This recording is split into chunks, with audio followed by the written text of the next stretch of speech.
Many of us right now are sitting right where I am, which is at home. I don't think any of us could have predicted that a pandemic would have the entire world paralyzed. And for some, this is paralyzing themselves.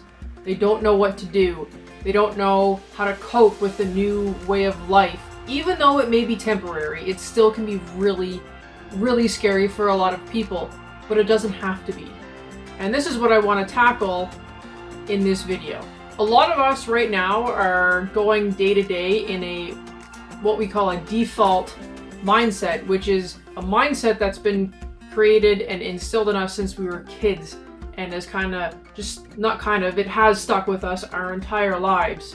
So in other words, a lot of us are still on autopilot, even though we're not driving in traffic going to work. We're driving home in traffic from going to work. Instead, our autopilot is on the fritz because we're stuck at home and we don't know what to do. The question I have for those of you struggling with being at home and having a different way of life for the time being is, are you ready to change that mindset? Are you ready to try and pivot that default that you had? Are you ready to change the mindset, the default of maybe not feeling worthy enough, having low self-confidence, fearing the future because we don't know what it will hold because it's so unpredictable, like we've seen with this recent pandemic? It's so easy for us as humans to stay in a negative mind frame because that's just unfortunately what our brain does. But we don't have to stay in this mindset during this pandemic. We can actually take this time, as crazy as it seems, to be at home and work on yourselves and work on changing that mind frame. Society, our childhood, our situations that we've gone through can create the fears and anxieties that we have. And now that is not rocket science, and either is getting over a lot of those fears and anxieties. We really have to focus on tackling them head on. With changing this default comes repetition. It's just like if you're used to writing with your right hand, you will be able to write with your left hand, but it's practice, practice, practice, practice. You have to constantly practice with that left hand in order to write just like your right hand. It can be done, but in order to train that left hand to do it, you need to put in the work. And it's the same with your mind frame. It's every single day. It's a pattern. You have to have a new pattern and new way of thinking to tackle that mind frame that's restricting you from moving forward, to kill and put out that fear. And instead using the fear that's held you back for so long, using that as fuel.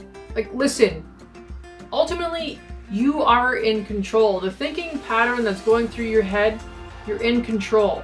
It may take longer for others to change that mind frame, but again, it comes down to repetition. LeBron James isn't the NBA player that he is now because he didn't practice. Just like there's a lot of other artists, music artists, there's athletes, there's writers, there's all sorts of people that have practiced their craft and become exactly who they are today. And it's the same with your mind frame. When will you take the time to pivot? When will you take the time to focus on yourself and create the new habits to better yourself? The excuse that I'm often given from clients is, well, I've always been this way. My question usually to them is, how's that doing for you? So if you're someone who's struggling, someone who's at home twiddling their thumbs and just being really negative or fearful, I want you to take this video and I want you to figure out, how can I better my current state? How can I better the next few days, weeks, and months to come? What can I do for myself to better myself in this time where I'm no longer going to work and my daily tasks are now limited? And that's, again, it is a reality for so many. Take this time to better yourself. Ask yourself the questions. And this is why myself and I have put together an ill mastermind to exactly tackle all of these things. You may not want to do that, and that's fine.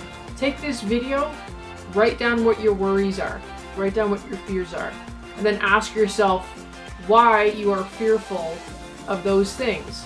And continue to ask yourself why, so you can better yourself when we're out of this pandemic.